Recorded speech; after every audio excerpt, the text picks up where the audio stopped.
I do me, you do you.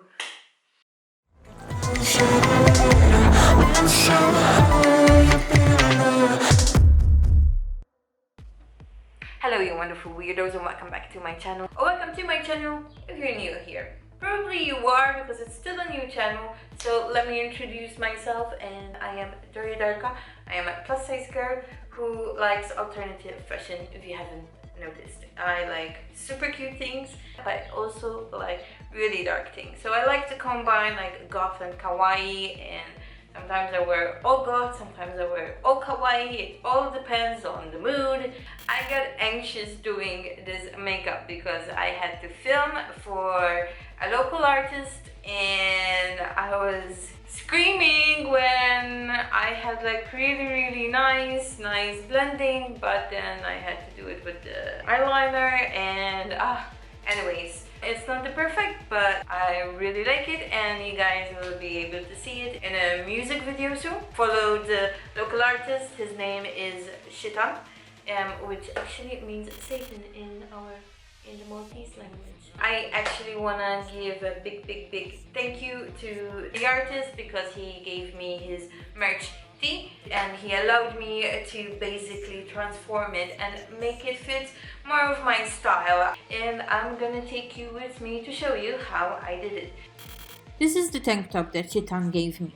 It is actually a medium size, but because the shirt has a ribbing material, it is very stretchy. It actually fits me, and I'm a size XL or XXL. So if you want to buy this tank top and they don't have your normal size, you can always size down. However, even though it fits me, I don't normally wear tank tops, and I don't like the length of it.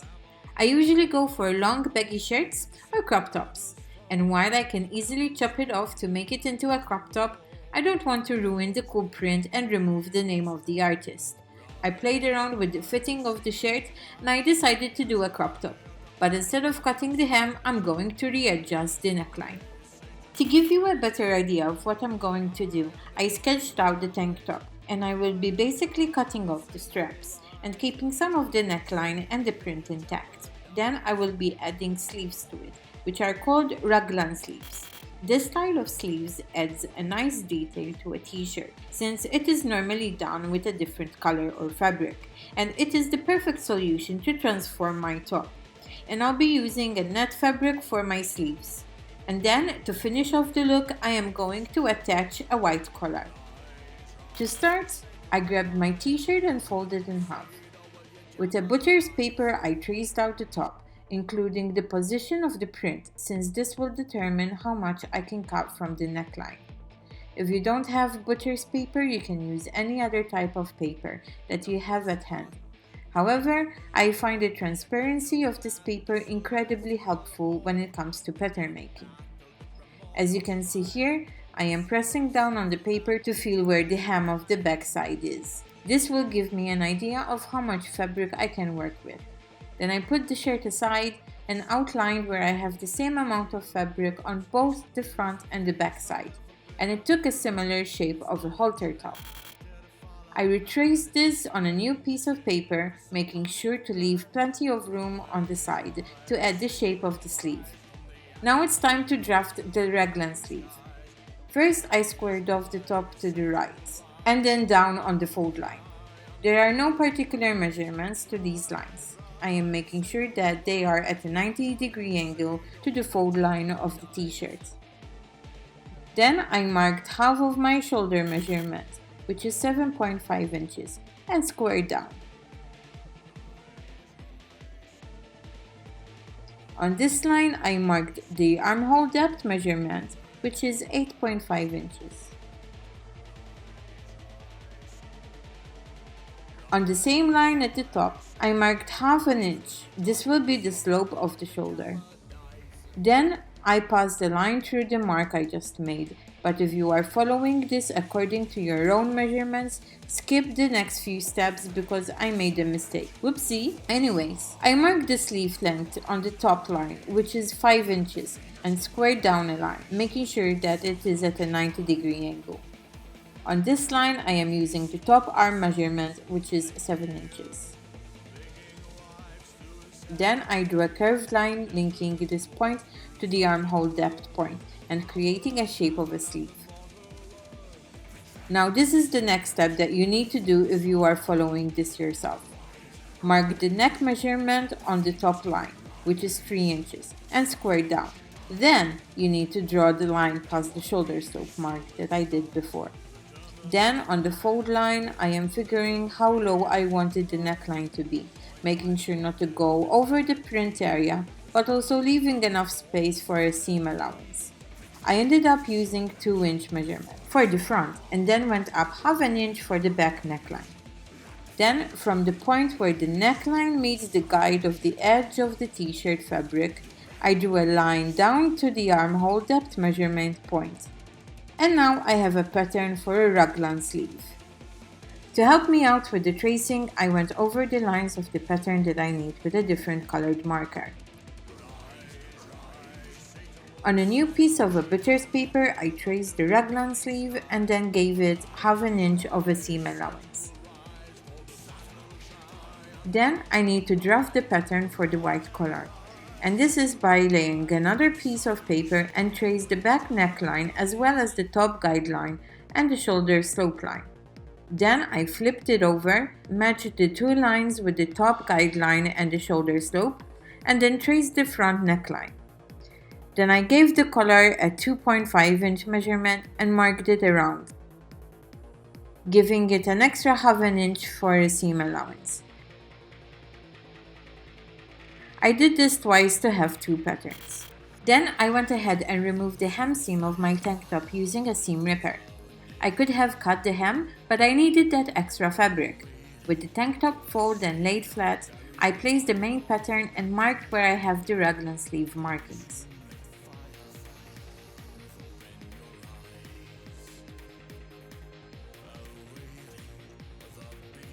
Here I was about to cut, but lucky me I thought twice about it, and I remembered that I needed to add the seam allowance. Take note guys, think wise and cut once, it will save you a lot of trouble. Once the allowance was added, I cut away according to the markings. Time to cut the sleeves now. I am using netting fabric that I got from another top because that's what I had in hand, and I cut 4 pieces. If you want to try this out yourself, I suggest using t-shirt fabric or stretchy fabric. While it's tricky to sew sometimes, it is very forgiving when using altered patterns like this, especially for bigger or curvier girls like us. I also cut my collar pieces using another upcycled t-shirt I wasn't wearing, and I cut 2 pieces for each collar pattern along with 2 more for interfacing. So because my interfacing are basically scrap pieces of fabric, first I need to attach them to the top side of the collar pieces. However, if you have iron-on interfacing, you can iron the fabric instead. Then I sewed around the pieces using a straight stitch as close to the edge as possible to keep the interfacing in place. When both of the interfacing are attached, I place the collar pieces right side facing together and pin them in place. However, this time I will be sewing on the outside of the collar using a straight stitch and a half an inch seam, leaving the inner side of the collar, aka around the neck, unsewn. Then I snip the curved edge of the seam to give it a clean line when I flip it inside out. When it's done, I ironed it to have a crisp curved edge. To get a more professional look, I am doing a top stitch along the outside of the collar.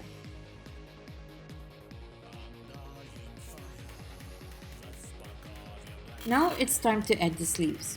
First, I sew the 2 pieces together along the shoulder line, so that I have 2 sleeve pieces, and then I attach the sleeve to the front side of the t-shirt along the diagonal line of the pattern.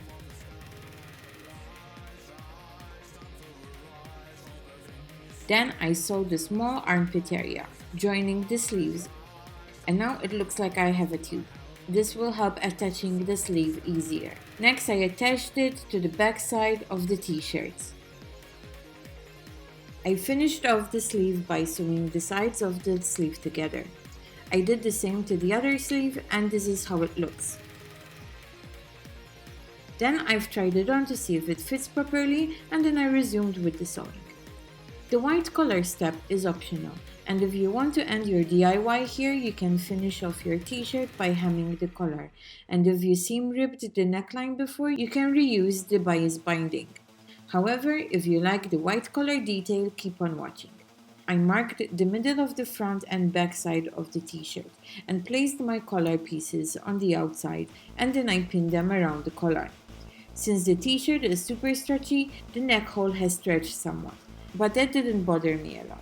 If this happens to you, you might need to make the collar wider to match the length of the neck hole, or stabilize the t-shirt fabric before.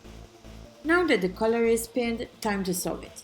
I used a straight stitch here with a 1/2 inch seam, and then I carefully snipped the curved seam, making sure not to cut the thread. After that, I trimmed the seam and made a zigzag stitch to the edge to give it a cleaner look. Now it's time to top stitch the seam in order to keep it down in place with the t-shirt, so it won't roll out when I put on the t-shirt.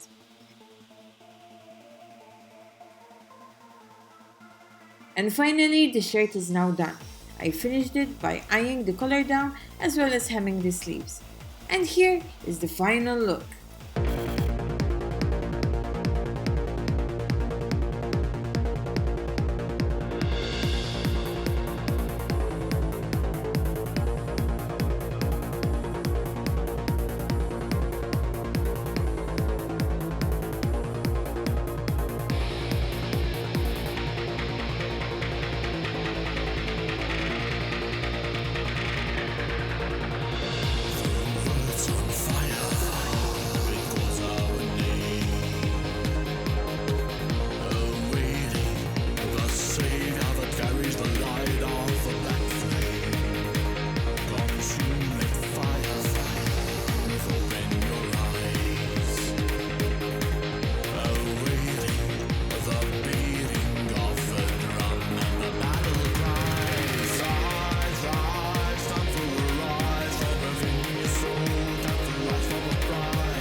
Thank you guys for watching, and you guys all know the usual routine. Like the video, subscribe, blah blah blah.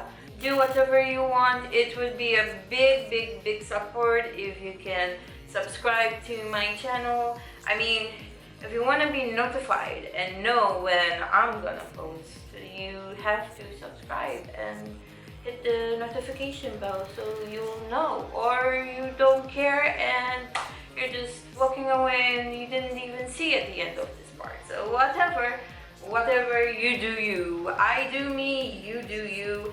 And guys, be safe, and I'll see you guys in the next video.